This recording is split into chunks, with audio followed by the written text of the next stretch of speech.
Hey, what's on your schedule today? Do you have like 10 things lined up and you're squeezing this in while you're scarfing down your lunch today? I know, I watch videos sometimes when I'm eating my lunch too. But having too much crammed into your schedule can actually create a bad executive presence and keep you from achieving your goals. So, I'm going to tell you how to figure out how much time you really need to radiate a calm presence. I'm Lilli Cloud, founder of Bluefeet, and I help people get and succeed in careers that serve them and the world. And I am talking about lessons from luxury goods. That's right, all of those really she things that we'd love to have, and maybe some of them that you do have. Maybe you've had that experience of going into a luxury store and finding that someone just has all the time in the world for you. I mean, think about it.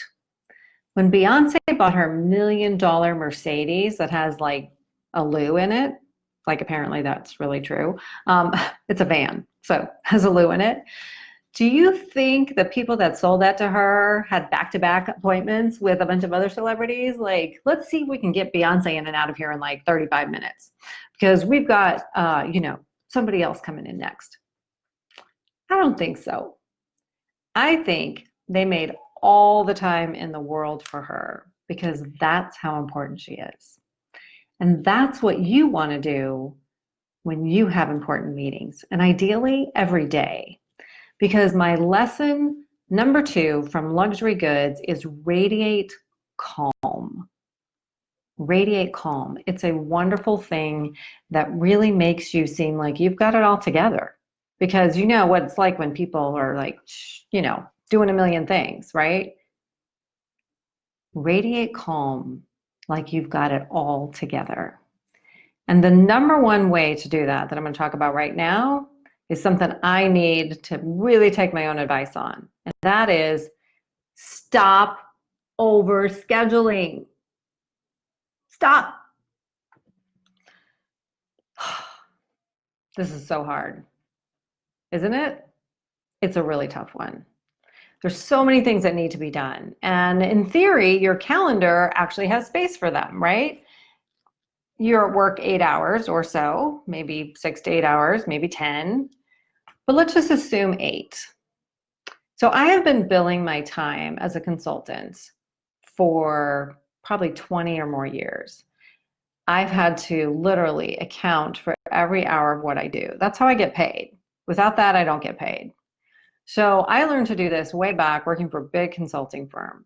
And the first thing I learned was when you're figuring out how much time you spend every day and you're having to bill your time, you will lose at least 1 hour every day that will just disappear.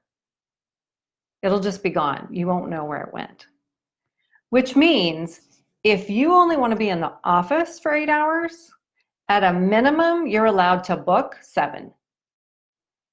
Ideally 6, okay?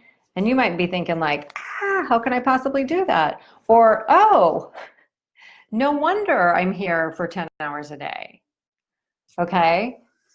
This is overscheduling, and what happens, right, you end up back to back to back, you don't have time to prepare, you're going from one meeting to another, and you come in frenzied instead of calm and under control and in control, like you have it together.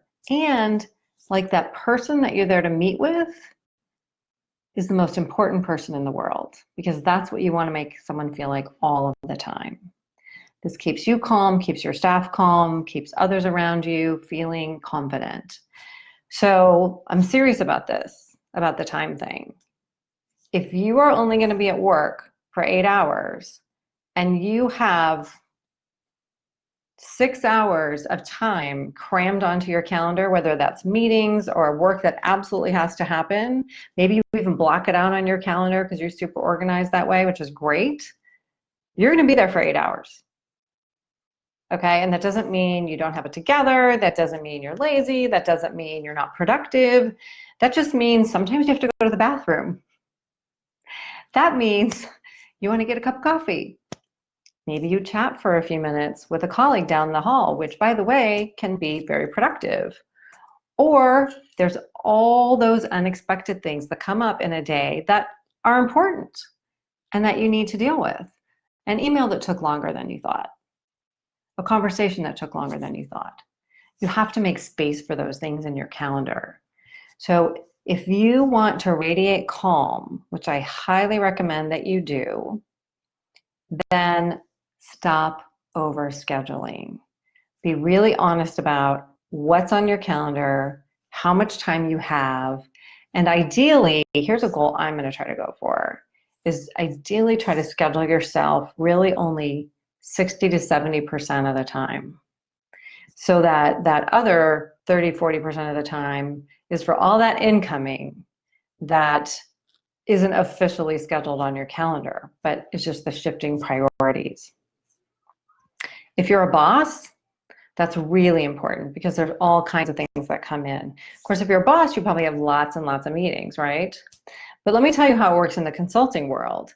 And that is that the people who are doing the day-to-day work, who are just cranking out the content or whatever it is, those people generally don't have as much variability in their schedule, but it depends on the business.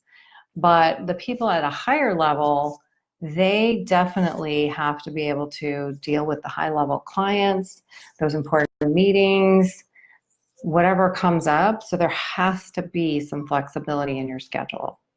So if you want to know more about how much time you're really working, get one of these online time trackers.